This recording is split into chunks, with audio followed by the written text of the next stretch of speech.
नमस्कार मेरे प्यारे साथियों, मैं सरोज कुमार लक्ष्य कंपटीशन क्लासेज में आपका हार्दिक स्वागत करता हूं। आशा करता हूं कि आप सभी बहुत अच्छे होंगे और आप लोगों की पढ़ाई बहुत अच्छे से चल रही होगी। तो आज हम लोग पढ़ने वाले हैं 200 वन लाइनर क्वेश्चंस जो फिजिक्स से संबंधित है, जो आने वाले एग्जाम्स जैसे RRB, ALP technician, RPF SI, RPF constable, NTPC, group D, SSC CGL, CHSL, MTS, CPO, SSC GD एवं सभी गवर्नमेंट एग्जामिनेशन के लिए यह महत्वपूर्ण साबित होगा। तो चलिए हम लोग क्वेश्चन स्टार्ट करते हैं। कार्य का मात्रक क्या होता है? तो कार्य का मात्रक जो होता है वह जूल होता है। प्रकाश वर्ष मात्रक किसका होता है? तो प्रकाश वर्ष मात्रक होता है दूरी का। ल्यूमेन किसका मात्रक होता है? तो ल्यूमेन जो होता है वह ज्योति फ्लक्स का मात्रक होता है। अगला क्वेश्चन है कि क्यूरी किसकी इकाई का नाम है? तो क्यूरी जो है वो रेडियो एक्टिव धर्मिता की इकाई का नाम है। अगला क्वेश्चन है कि पदार्थ के संवेग और वेग के अनुपात से कौन सी भौतिक राशि प्राप्त की जाती है? तो पदार्थ के संवेग और वेग के अनुपात से कौन सी भौतिक राशि प्राप्त होती है? तो द्रव्यमान प्राप्त होती है। ठीक है। अगला क्वेश्चन है कि जल में तैरना न्यूटन की गति के किस नियम के कारण संभव है? तो जल में तैरना न्यूटन की गति के तीसरे नियम के अनुसार संभव है। अगला क्वेश्चन है कि रॉकेट की कार्यप्रणाली किस सिद्धांत पर आधारित होती है? तो रॉकेट की कार्यप्रणाली जो है वह संवेग संरक्षण के सिद्धांत पर कार्य करती है। अगला क्वेश्चन है कि अश्व यदि एकाएक चलना प्रारंभ कर दे तो अश्वारोही के गिरने की आशंका का कारण क्या है? तो विश्राम का जड़त्व। अगला क्वेश्चन है कि कालीन की सफाई के लिए यदि उसे छड़ी से पीटा जाए तो उसमें कौन सा नियम लागू होता है? तो कालीन की सफाई के लिए यदि उस पर छड़ी से पीटा जाए तो उसमें जो है गति का पहला नियम लागू होता है। अगला क्वेश्चन है कि समुद्र में प्लवन करते आइसबर्ग का कितना भाग समुद्र की सतह से ऊपर रहता है? तो समुद्र में प्लवन करते आइसबर्ग का 1/10 भाग जो है ऊपर रहता है, यानी समुद्र के सतह से ऊपर रहता है। अगला क्वेश्चन है कि प्रकाशीय वोल्टीय सेल के प्रयोग से सौर ऊर्जा का रूपांतरण करने के लिए किसका उत्पादन होता है? तो प्रकाश वोल्टीय सेल के प्रयोग से सौर ऊर्जा का रूपांतरण करने में किसका उत्पादन होता है? तो प्रकाशीय ऊर्जा का उत्पादन होता है। अगला क्वेश्चन है स्वचालित वाहनों में द्रव चालित ब्रेकों का इस्तेमाल वस्तुतः किस नियम पर सीधा अनुप्रयोग है? तो स्वचालित वाहनों में द्रव चालित ब्रेकों का इस्तेमाल जो है वह पास्कल के नियम पर आधारित है। अगला क्वेश्चन है कि जब दूध को प्रबल ढंग से मथा जाता है तो उसमें से क्रीम किस कारण से अलग हो जाती है? तो जब दूध को प्रबल ढंग से मथा जाता है तो उसमें से क्रीम जो है वह अपकेंद्रीय बल के कारण अलग हो जाती है। अगला क्वेश्चन है कि जेट इंजन किसके संरक्षण के सिद्धांत पर कार्य करता है? तो जेट इंजन जो है वह रैखिक संवेग के संरक्षण के सिद्धांत पर कार्य करता है। अगला क्वेश्चन है कि किसी तुल्यकाली उपग्रह की पृथ्वी की सतह से ऊंचाई लगभग कितनी होती है? तो किसी तुल्यकाली उपग्रह की पृथ्वी की सतह से ऊंचाई लगभग 36,000 किलोमीटर होती है। अगला क्वेश्चन है कि पृथ्वी के गुरुत्वाकर्षण का कितना भाग चंद्रमा के गुरुत्वाकर्षण के सबसे नज़दीक होता है? तो पृथ्वी के गुरुत्वाकर्षण का लगभग 1/6 भाग जो होता है वह चंद्रमा के गुरुत्वाकर्षण के नज़दीक होता है। अगला क्वेश्चन है कि वर्षा की बूंद का आकार गोलाकार किस कारण से होता है? तो वर्षा की बूंद का आकार जो गोलाकार होता है वह पृष्ठ तनाव के कारण होता है। अगला क्वेश्चन है कि कपूर के छोटे छोटे टुकड़े जल की सतह पर क्यों नाचते हैं? तो कपूर के छोटे छोटे टुकड़े जल की सतह पर पृष्ठ तनाव के कारण नाचते हैं।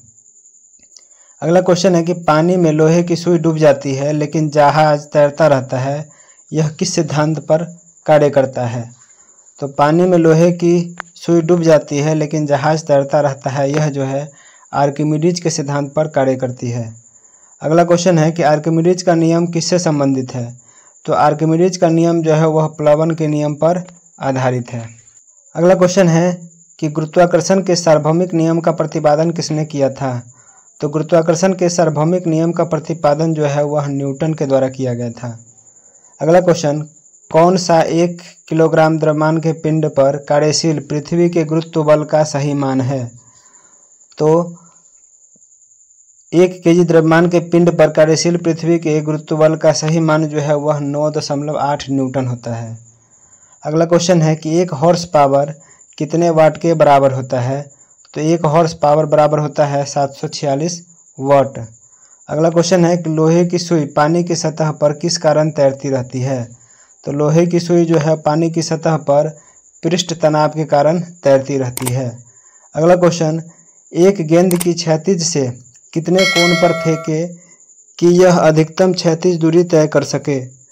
एक गेंद को क्षैतिज से कितने कोण पर फेंके कि यह अधिकतम क्षैतिज दूरी तय कर सके? तो 45 डिग्री पर। अगला क्वेश्चन है कि किसने न्यूटन से पूर्व ही बता दिया था कि सभी वस्तुएं पृथ्वी की ओर गुरुत्वाकर्षित होती है? तो न्यूटन से पहले जो है बता दिया था कि सभी वस्तुएं जो है पृथ्वी की ओर आकर्षित होती है यानी गुरुत्वाकर्षित होती है, वह ब्रह्मगुप्त ने बताया था। अगला क्वेश्चन है कि क्रिकेट की गेंद को किस कोण से मारा जाना चाहिए ताकि वह अधिकतम दूरी तय कर सके?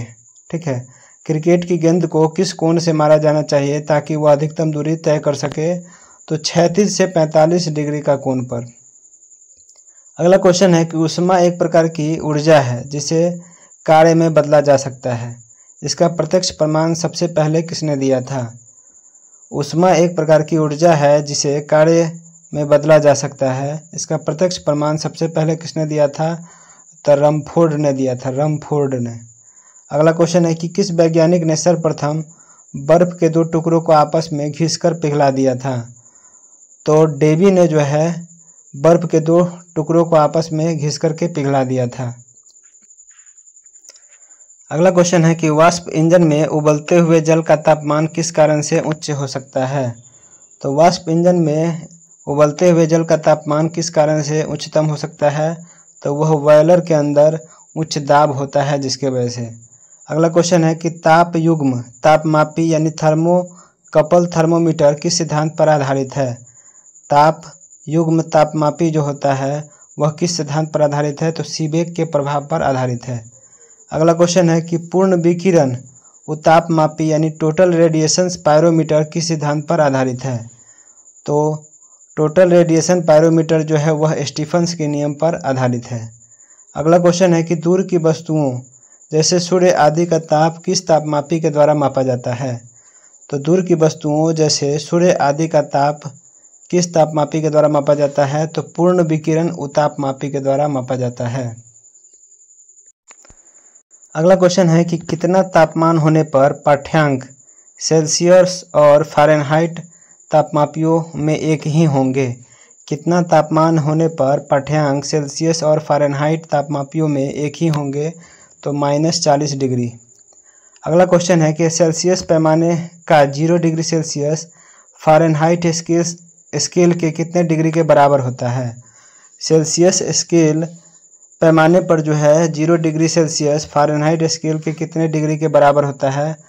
तो 32 डिग्री के बराबर होता है। अगला क्वेश्चन है कि मानव शरीर का तापमान 98.6 फ़ारेनहाइट होता है, सेल्सियस स्केल पर यह कितना होगा?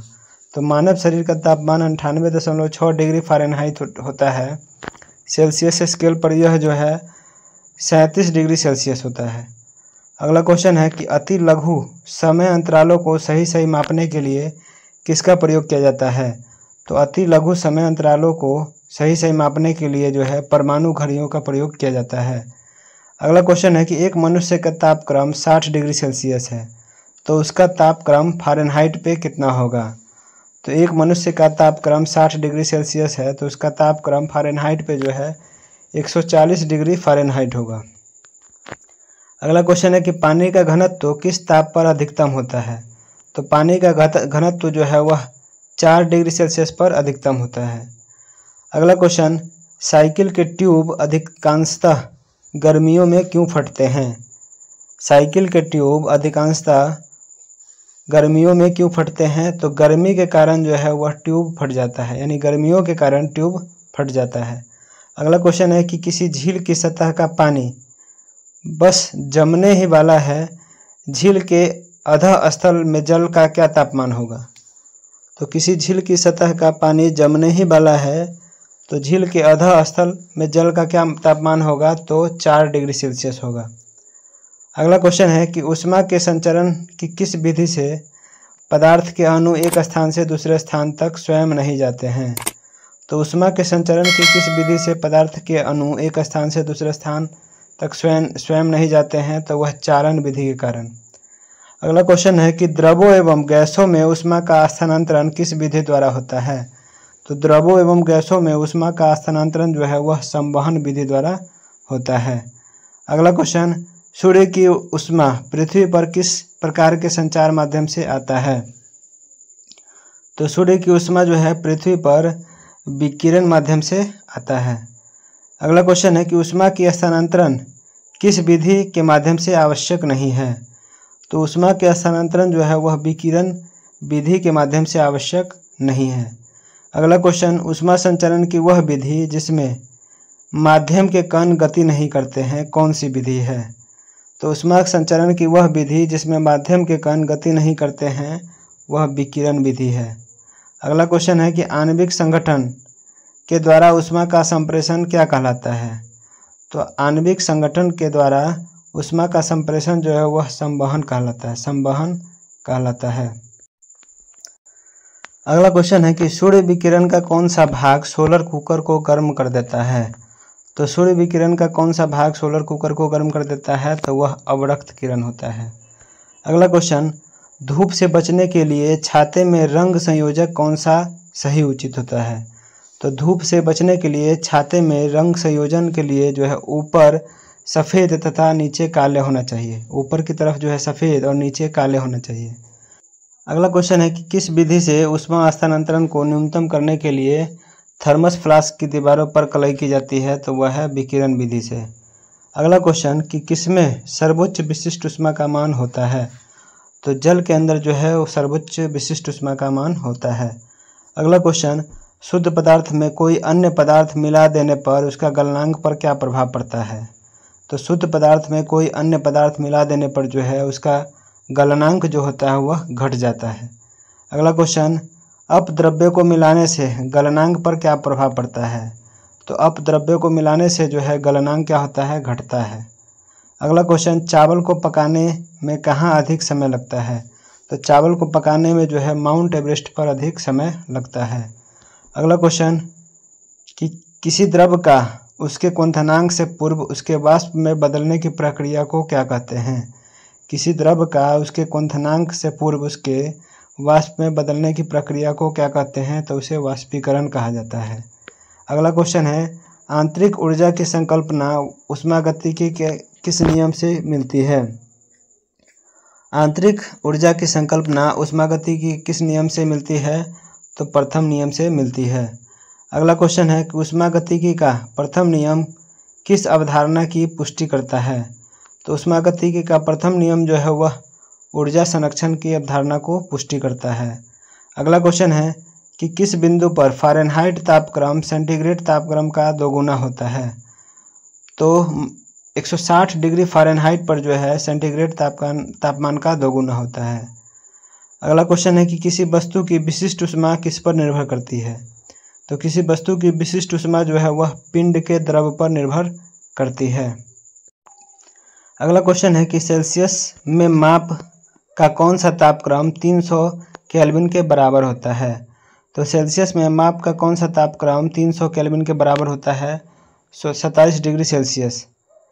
क्योंकि केल्विन से डिग्री सेल्सियस में जाने के लिए जो है -273 घटाना पड़ता है। तो 300 - 273 घटाएंगे तो क्या हो जाएगा? 27 डिग्री सेल्सियस हो जाएगा। अगला क्वेश्चन है कि ब्लैक बॉडी किसकी विकिरण को अवशोषित कर सकता है? तो ब्लैक बॉडी जो है वह केवल उच्च तरंगदैर्घ्य की विकिरण को अवशोषित कर सकता है। अगला क्वेश्चन है कि शीत ऋतु के दिनों में हम मौसम किस प्रकार का होने पर ज़्यादा ठंड महसूस करते हैं? तो साफ मौसम के कारण ज़्यादा ठंडा महसूस करते हैं। अगला क्वेश्चन है कि मिट्टी के घड़े में किस क्रिया के कारण जल ठंडा रहता है? तो मिट्टी के घड़े में जो है वाष्पीकरण की क्रिया के कारण जो है जल ठंडा रहता है। अगला क्वेश्चन है कि पराश्रव्य तरंगों को सबसे पहले किसने सीटी बजा करके उत्पन्न किया था? तो पराश्रव्य तरंगों को सबसे पहले जो है सीटी बजा करके गाल्टन ने उत्पन्न किया था। अगला क्वेश्चन है कि ध्वनि का तारतम्य किस पर निर्भर करता है? तो ध्वनि का तारतम्य जो है उसकी आवृत्ति पर निर्भर करता है। ध्वनि का तारतम्य उसकी आवृत्ति पर निर्भर करता है। अगला क्वेश्चन है कि विमानों के आंतरिक भागों की सफाई में किसका उपयोग किया जाता है। तो विमानों के आंतरिक भागों की सफाई में जो है पराश्रव्य तरंगों का उपयोग किया जाता है। अगला क्वेश्चन है कि मनुष्य को ध्वनि कंपन की अनुभूति किस आवृत्ति सीमा से होती है। तो मनुष्य को ध्वनि कंपन की अनुभूति जो है वह 20 हर्ट्ज से लेकर के 20,000 हर्ट्ज तक की सीमा तक होती है। अगला क्वेश्चन, लगभग 20 डिग्री सेल्सियस तापक्रम पर किस माध्यम में ध्वनि की गति अधिकतम होती है। तो लगभग 20 डिग्री सेल्सियस तापक्रम पर जो है लोहा में जो है ध्वनि गति अधिकतम होती है। अगला क्वेश्चन है कि ध्वनि के किस लक्षण के कारण कोई मोटी या पतली ध्वनि होती है। तो वह तारत्व के कारण जो है ध्वनि मोटी और पतली होती है। अगला क्वेश्चन है कि किसके द्वारा सबसे अधिक ध्वनि प्रदूषण होता है। तो हवाई जहाज की उड़ान भरने के कारण ध्वनि प्रदूषण अधिकतम होती है। अगला क्वेश्चन है कौन सी प्रक्रिया प्रकाश और ध्वनि दोनों में घटित नहीं होती है। तो ध्रुवण प्रक्रिया जो है वह प्रकाश और ध्वनि दोनों में घटित नहीं होती है। अगला क्वेश्चन है कि ध्वनि का प्रभाव मानव के कान में कितने समय तक रहता है। तो ध्वनि का प्रभाव जो है मानव के कान में लगभग 1/10 सेकेंड तक नहीं रहता है। अगला क्वेश्चन है कि ध्वनि तरंगे किसके कारण प्रतिध्वनि उत्पन्न करते हैं। तो ध्वनि तरंगे जो है वह परावर्तन के कारण प्रतिध्वनि उत्पन्न करते हैं। अगला क्वेश्चन है कि एक व्यक्ति को अपनी प्रतिध्वनि सुनने के लिए परावर्तक तल से कितनी दूर खड़ता रहना चाहिए। तो 56 फीट।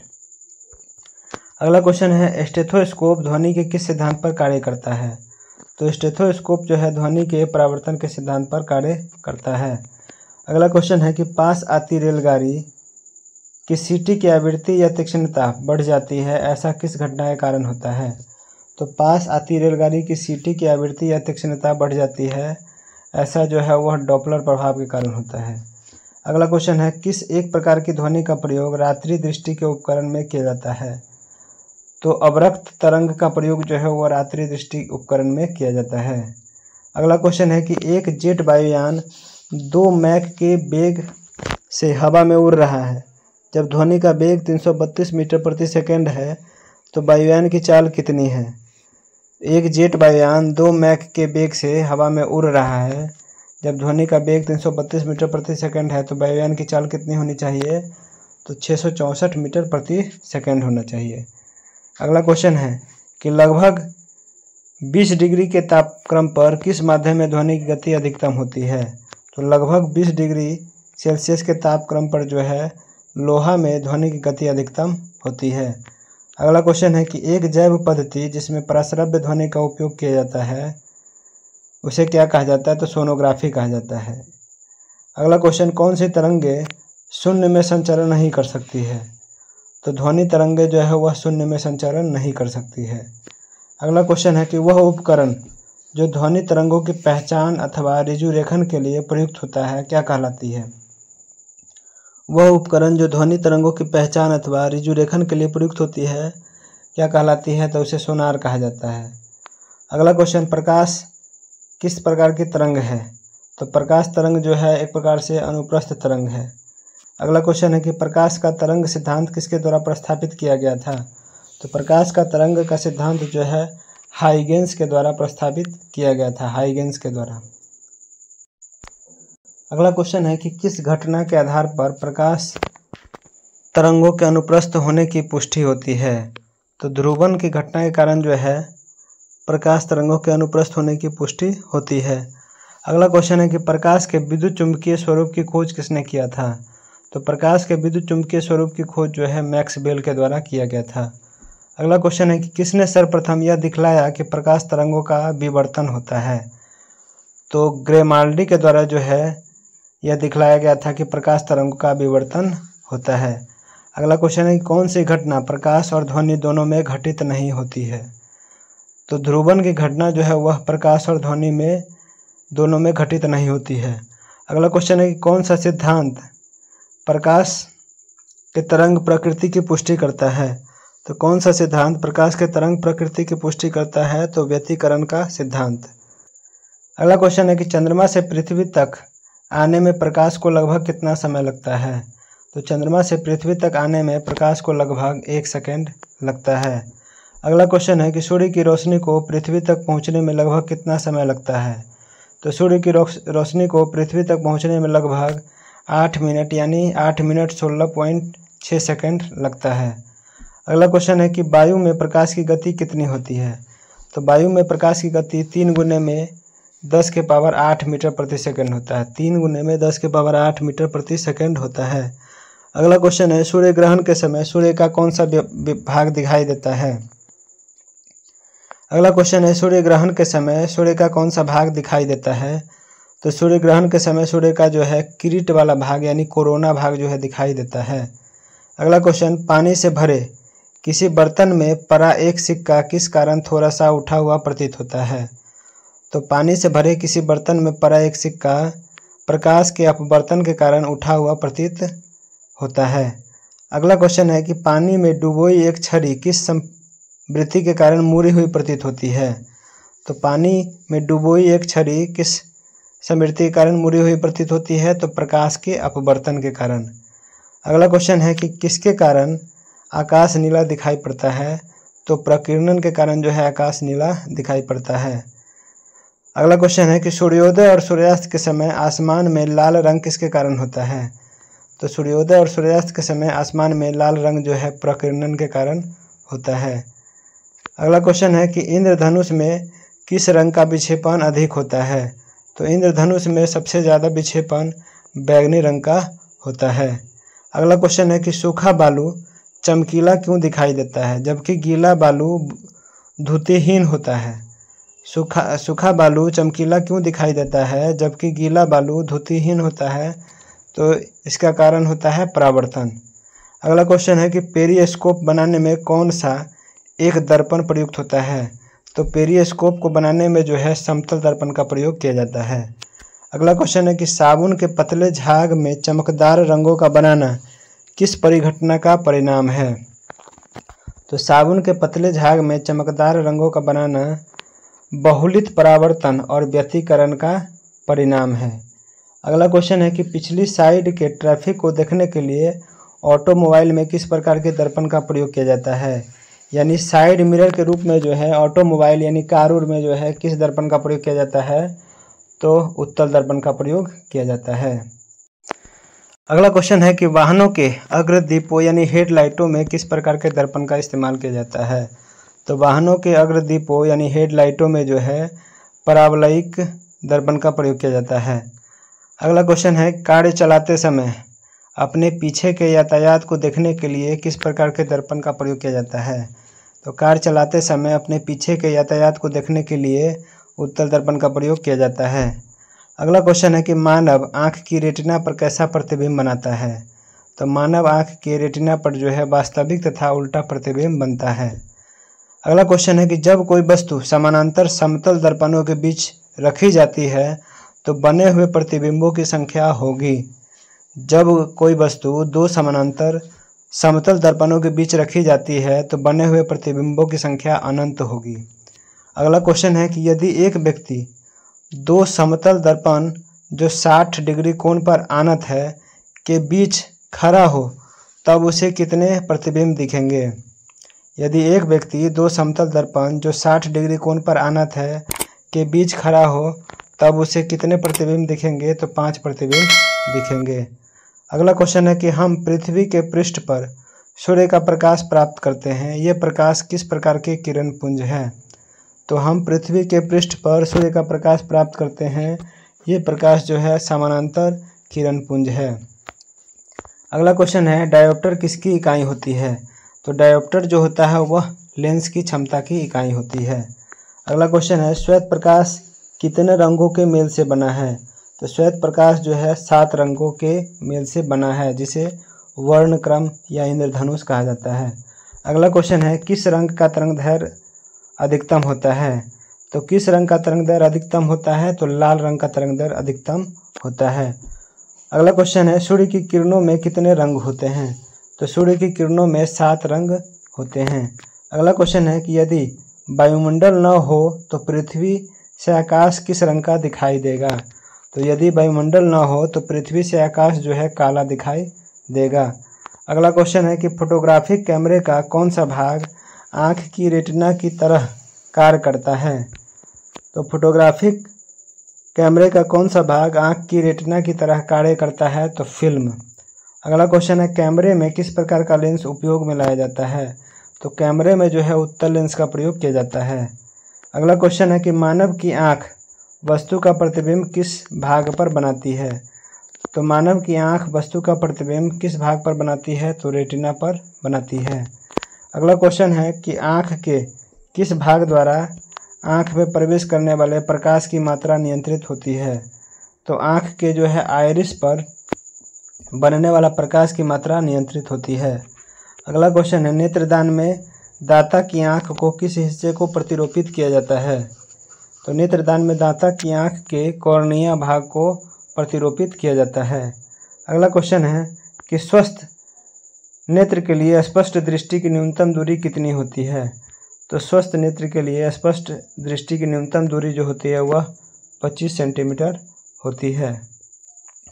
अगला क्वेश्चन है कि यदि कोई व्यक्ति दूर की वस्तुओं को स्पष्ट नहीं देख सकता है तो उसकी दृष्टि में कौन सा दोष होगा।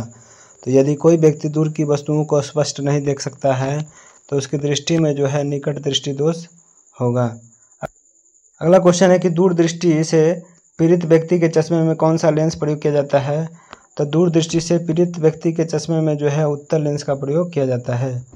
अगला क्वेश्चन है कि चश्मा प्रयुक्त करने वाले व्यक्तियों को सूक्ष्मदर्शी का प्रयोग किस प्रकार करना चाहिए। तो चश्मा प्रयुक्त करने वाले व्यक्तियों को सूक्ष्मदर्शी का प्रयोग उन्हें चश्मा पहनने रहना चाहिए, मतलब उन्हें चश्मा हमेशा पहनने रहना चाहिए। अगला क्वेश्चन है कि एक मनुष्य 1 मीटर से कम दूरी की वस्तु को स्पष्ट नहीं देख सकता है तो वह व्यक्ति किस दोष से पीड़ित है। तो एक व्यक्ति 1 मीटर से कम दूरी की वस्तु को स्पष्ट नहीं देख सकता है, वह व्यक्ति जो है दूरदृष्टि दोष से पीड़ित है। अगला क्वेश्चन है कि घड़ी साज घड़ी के बारीक पुर्जों को देखने के लिए किसका उपयोग करता है। घड़ी साज घड़ी के बारीक पुर्जों को देखने के लिए आवर्धक लेंस का प्रयोग करता है। अगला क्वेश्चन है कि दूर की वस्तुओं के निरीक्षण के लिए किस प्रकाशिक यंत्र का उपयोग किया जाता है।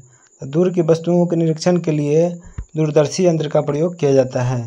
अगला क्वेश्चन है कि तंतु प्रकाशिक संचार में संकेत किस रूप में प्रवाहित होता है। तंतु प्रकाशिक संचार में संकेत प्रकाश तरंग के रूप में प्रवाहित होता है। अगला क्वेश्चन है कि कांचों में से कौन सा एक परावैंगनी किरणों का विच्छेदन कर सकता है। कांचों में से कौन एक परावैंगनी किरणों का विच्छेदन कर सकता है, तो क्रूक्स कांच। अगला क्वेश्चन है कि प्रकाश के प्रकारों में किनका पौधों द्वारा तीव्र अवशोषण होता है। तो प्रकाश के प्रकारों में जो है किसका पौधों के द्वारा तीव्र अवशोषण होता है, तो नीला और लाल रंग के प्रकाश का। अगला क्वेश्चन है कि जब प्रकाश के तरंगे वायु से कांच में होकर गुजरती है तब कौन से परितड़े प्रभावित होंगे। तो जब प्रकाश की तरंगे वायु से कांच से होकर गुजरती है तब कौन से परितड़े प्रभावित होंगे, तो केवल तरंगदैर्घ्य तथा वेग जो है प्रभावित होंगे। अगला क्वेश्चन है कि निकट दृष्टि दोष दूर करने के लिए कौन सा लेंस उपयोग में लाया जाता है। तो निकट दृष्टि दोष को दूर करने के लिए जो है अवतल लेंस यानी कि नतोदर यानी कॉनकेव लेंस या अवतल लेंस भी कहा जाता है का प्रयोग किया जाता है। अगला क्वेश्चन है कि अवतल लेंस हमेशा किस प्रकार के प्रतिबिंब बनाते हैं। तो अवतल लेंस हमेशा जो है आभासी प्रतिबिंब बनाते हैं। अगला क्वेश्चन है कि संचार में प्रयुक्त फाइबर ऑप्टिक्स किस सिद्धांत पर कार्य करता है। तो संचार में प्रयुक्त फाइबर ऑप्टिक्स प्रकाश के पूर्ण आंतरिक परावर्तन के सिद्धांत पर कार्य करता है। अगला क्वेश्चन है कि श्वेत प्रकाश को नली में कैसे पैदा करते हैं। तो श्वेत प्रकाश को नली में जो है तंतु को गर्म करके पैदा करते हैं। अगला क्वेश्चन है कि प्रकाश की गति किसके बीच से जाते हुए न्यूनतम होती है। तो प्रकाश की गति जो है कांच के बीच से जाते हुए न्यूनतम होती है। अगला क्वेश्चन है कि किस तिथि को दोपहर को आपकी छाया सबसे छोटी होती है। तो 21 जून को दोपहर को आपकी छाया सबसे छोटी होती है। अगला क्वेश्चन है कि फोटोन किसकी मूलभूत यूनिट या मात्रा है।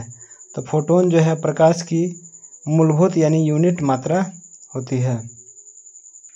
अगला क्वेश्चन है कि विकिरण की कण प्रकृति की पुष्टि किससे की जाती है। तो विकिरण के कण प्रकृति की पुष्टि जो है प्रकाश विद्युत प्रभाव से की जाती है। अगला क्वेश्चन है, अबिंदुकता का दोष दूर करने के लिए किस लेंस का प्रयोग करना चाहिए? अबिंदुकता का दोष दूर करने के लिए सिलेंडरी लेंस का प्रयोग करना चाहिए। अगला क्वेश्चन है, प्रत्यावर्ती धारा को दिष्ट धारा में किसके द्वारा बदला जा सकता है? तो प्रत्यावर्ती धारा को दिष्ट धारा में बदलने के लिए रेक्टिफायर का प्रयोग किया जाता है। अगला क्वेश्चन है कि बिजली के बल्ब का फिलामेंट किस तत्व से बना होता है? तो बिजली के बल्ब का फिलामेंट जो होता है वह टंगस्टन धातु से बना होता है। अगला क्वेश्चन है कि ट्यूबलाइट में व्यय ऊर्जा का लगभग कितना भाग प्रकाश में परिवर्तित होता है? तो ट्यूबलाइट में व्यय ऊर्जा का लगभग 60 से 70% भाग जो है प्रकाश में परिवर्तित होता है। अगला क्वेश्चन है कि त्वरित चालक का आविष्कार किसने किया था? तो त्वरित चालक का आविष्कार जो है वह बेंजामिन फ्रैंकलिन के द्वारा किया गया था। अगला क्वेश्चन है कि मानव शरीर के विद्युत प्रतिरोध के परिणाम की कोटि क्या है? मानव शरीर के विद्युत प्रतिरोध के परिणाम की कोटि क्या है? तो 10⁶ ओम होता है। अगला क्वेश्चन है कि विद्युत उत्पन्न करने के लिए कौन सी धातु का उपयोग किया जाता है? विद्युत उत्पन्न करने के लिए यूरेनियम धातु का प्रयोग किया जाता है। अगला क्वेश्चन है कि एकीकृत परिपथ में प्रयुक्त अर्धचालक चिप किसकी बनी होती है? तो एकीकृत परिपथ में प्रयुक्त अर्धचालक चिप सिलिकॉन की बनी होती है। अगला क्वेश्चन है कि यदि किसी प्रारूपी पदार्थ का विद्युत प्रतिरोध गिरकर शून्य हो जाता है तो उस पदार्थ को क्या कहते हैं? यदि किसी प्रारूपी पदार्थ का विद्युत प्रतिरोध गिरकर शून्य हो जाता है तो उस पदार्थ को जो है अर्धचालक कहा जाता है। अगला क्वेश्चन है कि स्थिर विद्युत अवक्षेपित्र का प्रयोग किसे नियंत्रित करने के लिए किया जाता है? तो वायु प्रदूषण को नियंत्रित करने के लिए किया जाता है। अगला क्वेश्चन है कि लौह चुंबकीय पदार्थ के भीतर परमाणुओं की संख्या असंख्य अति सूक्ष्म संरचनाओं को क्या कहा जाता है? लौह चुंबकीय पदार्थों के भीतर परमाणुओं के असंख्य अति सूक्ष्म संरचनाओं को क्या कहा जाता है? तो उसे डोमेन कहा जाता है। अगला क्वेश्चन है कि मुक्त रूप से निलंबित चुंबकीय सुई किस दिशा में टिकती है? तो मुक्त रूप से निलंबित चुंबकीय सुई जो है वह उत्तर दक्षिण दिशा में निलंबित होती है यानी टिकती है। अगला क्वेश्चन है कि विद्युत चुंबकीय प्रेरण के नियमों का उपयोग किसको बनाने में उपयोग किया जाता है? तो विद्युत चुंबकीय प्रेरण के नियमों का उपयोग जो है जनित्र को बनाने में उपयोग किया जाता है। अगला क्वेश्चन है कि पृथ्वी एक बहुत बड़ा चुंबक है और इसका चुंबकीय क्षेत्र किस दिशा में विस्तृत होता है? तो पृथ्वी एक बहुत बड़ा चुंबक है, इसका चुंबकीय क्षेत्र किस दिशा में विस्तृत होता है? तो दक्षिण से उत्तर की दिशा में। अगला क्वेश्चन है कि जिस तत्व में परमाणु में 2 प्रोटॉन और 2 न्यूट्रॉन और 2 इलेक्ट्रॉन हो तो उस तत्व का द्रव्यमान संख्या कितना होता है? तो द्रव्यमान संख्या बराबर होता है प्रोटॉन प्लस न्यूट्रॉन की संख्या। ठीक है, प्रोटॉन प्लस न्यूट्रॉन की संख्या यानी कि 2 न्यूट्रॉन है और 2 प्रोटॉन है तो टोटल हो जाएगा 4 यानी द्रव्यमान संख्या हो जाएगा 4। अगला क्वेश्चन है कि पृथ्वी के आयु का निर्धारण किस विधि द्वारा किया जाता है? तो पृथ्वी के आयु का निर्धारण जो है यूरेनियम विधि के द्वारा किया जाता है। अगला क्वेश्चन है कि नाभिकीय रिएक्टर में भारी जल यानी D2O का उपयोग किस रूप में किया जाता है? तो नाभिकीय रिएक्टर में भारी जल का उपयोग जो है यानी D2O का प्रयोग जो है मंदक के रूप में किया जाता है, मंदक के रूप में किया जाता है। अगला क्वेश्चन है कि कूलिज नलिका का प्रयोग क्या उत्पन्न करने के लिए किया जाता है? तो कूलिज नलिका का प्रयोग जो है एक्स किरणों को उत्पन्न करने के लिए किया जाता है। अगला क्वेश्चन कि परमाणु बम में विस्फोट में भारी मात्रा में ऊर्जा किसके कारण निकलती है? तो परमाणु बम में विस्फोट में भारी मात्रा में ऊर्जा किसके कारण निकलती है? तो द्रव्य का ऊर्जा में परिवर्तन के कारण निकलती है। अगला क्वेश्चन है कि सेमीकंडक्टर में उसके प्रयोग के आधार पर अशुद्धियाँ किस लिए मिलाई जाती है? तो सेमीकंडक्टर में उसके प्रयोग के आधार पर अशुद्धियाँ उसकी विद्युत चालकता बढ़ाने के लिए मिलाई जाती है। अगला क्वेश्चन है कि जब जर्मेनियम जाली में आर्सेनिक परमाणु डाले जाते हैं तो वह क्या बन जाता है? तो जब जर्मेनियम जाली में आर्सेनिक परमाणु डाले जाते हैं तो वह बाह्य सेमीकंडक्टर बन जाता है। अगला क्वेश्चन है कि विद्युत उत्पन्न करने के लिए कौन सी धातु का उपयोग किया जाता है? तो विद्युत उत्पन्न करने के लिए यूरेनियम धातु का प्रयोग किया जाता है। अगला क्वेश्चन है कृष्ण छिद्र यानी ब्लैक होल का सिद्धांत किसने प्रतिपादित किया था? तो कृष्ण छिद्र यानी ब्लैक होल का सिद्धांत जो है एस चंद्रशेखर के द्वारा प्रतिपादित किया गया था। अगला क्वेश्चन है कि नोबेल पुरस्कार अल्फ्रेड नोबेल के नाम पर शुरू हुआ, जिन्होंने किसकी खोज की थी? तो नोबेल पुरस्कार अल्फ्रेड नोबेल के नाम पर शुरू हुआ, जिन्होंने डायनामाइट की खोज किया था। अगला क्वेश्चन है कि इस सदी की शुरुआत में हवाई जहाज़ का आविष्कार किसने की थी? तो इस सदी की शुरुआत में हवाई जहाज़ का आविष्कार जो है राइट ब्रदर्स के द्वारा किया गया था। अगला क्वेश्चन है इलेक्ट्रॉन सूक्ष्मदर्शी का आविष्कार किसने किया? तो इलेक्ट्रॉन सूक्ष्मदर्शी का आविष्कार जो है नोल और रुस्का के द्वारा किया गया था, नोल और रुस्का के द्वारा। अगला क्वेश्चन है कि मेडिकल डॉक्टर्स या व्यावसायिकों द्वारा किस उपकरण का प्रयोग किया जाता है? तो मेडिकल डॉक्टर्स या व्यावसायिकों द्वारा किस उपकरण का उपयोग किया जाता है? तो स्टेथोस्कोप का प्रयोग किया जाता है।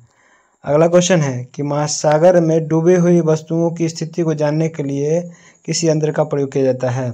तो महासागर में डूबी हुई वस्तुओं की स्थिति जानने के लिए सोनार का प्रयोग किया जाता है। सोनार का फुल फॉर्म होता है साउंड नेविगेशन एंड रेंजिंग।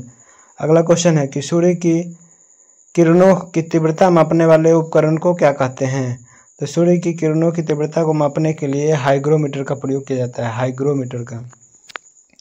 अगला क्वेश्चन है कि एक उड़ते हुए चक्के की प्रति सेकंड घूर्णन किससे मापी जाती है?